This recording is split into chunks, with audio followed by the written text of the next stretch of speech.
Hey guys, it's Scott with Everyday Home Repairs and just doing a little outdoor maintenance. Today we're looking at the garage doors and specifically the gaskets or seals that are on the bottom edge.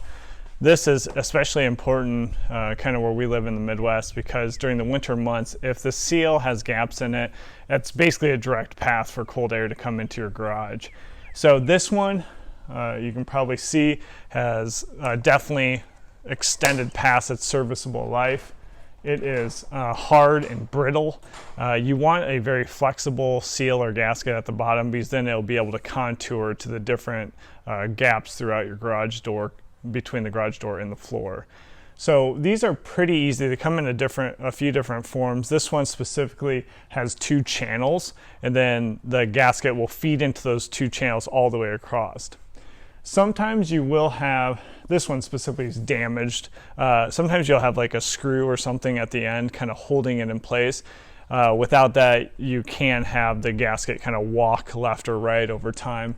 And I'm going to do it without any screws, and then if it starts to move, I'll figure out a way to attach that. But this one to remove, it isn't always easy, but what you want to do is just kind of grab a hold. This one's very rigid and it does kind of slide side to side, which is good. So that means I can go down on the one end and hopefully pull that through. So you want to pull it through and make sure you get all of the debris out of the channel. So when you grab that new gasket, it's going to be able to feed in and go through easy. Okay, so now we're on the end here, and I'm just going to take the gasket. Again, this one's very brittle, so it's kind of rigid. And I'll slide that out. Best case scenario, it comes out without any problems. Worst case, it gets hung up, breaks off, and then you have to get like a flathead screwdriver out and some pliers and kind of clean up your channels. This one is so far so good. Nice, all the way out. Okay, so we got the seal fully removed. Just take a closer look. You can see how damaged this one was. This thing is about 5 years past the time when it should have been replaced, and it's just super brittle. It's not very flexible at all and really isn't serving the purpose of the seal. Then we'll also check out the channels up here. So you just want to take a good look and make sure that these are all cleared out before you start feeding the new one through. So it's this channel and this channel. Those are the 2 that will secure the seal in. So you just check those all the way down. Grab yourself a flathead screwdriver, needle nose pliers, if you have little pieces stuck in there, and you can pull them out before you feed the new seal through. All right, let's go snag the new one. So when you get to the home improvement store, just head down to the weather stripping and seal area, and you'll find these garage door seals, specifically for the type I'm working with. It's a 2.5 inch by 16 foot, will work for our application. Okay, we're back at the house, and you might think, what in the crap is going on here? This is actually the door that I'll do second. The first door we're doing is this 16-foot door over here, and the reason I have these little Irwin clamps on that door is so it's a one-man job. So I'm going to start feeding into this channel here, and then need to pull it across.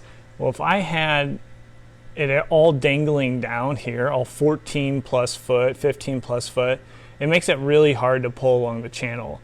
So what I've done is I've just kind of dangled it at the same height where I won't have much that's ever creating friction against like a right angle.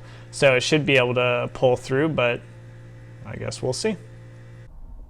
So you take the seal and then you'll line up the top and bottom, the 2 little T parts of the seal, and you'll pull it through. Make sure that the lines of the grooves are facing down, so those should be against the concrete.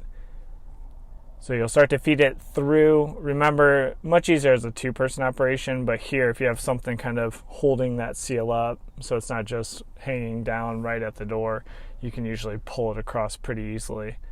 Once you get it all the way back across the door, I'd go back through and just kind of readjust a little bit all the way along the door. And then once you do the readjustment, you should be set. All right, so I got the new seal in, running the full length of my garage, both garage doors now.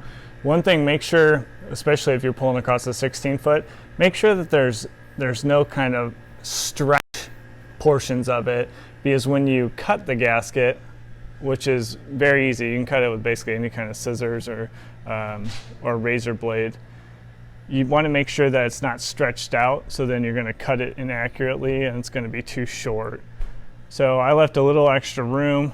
I know some people will take kind of a hammer and they'll bang in these two little ends here, so it actually will apply pressure to the seal.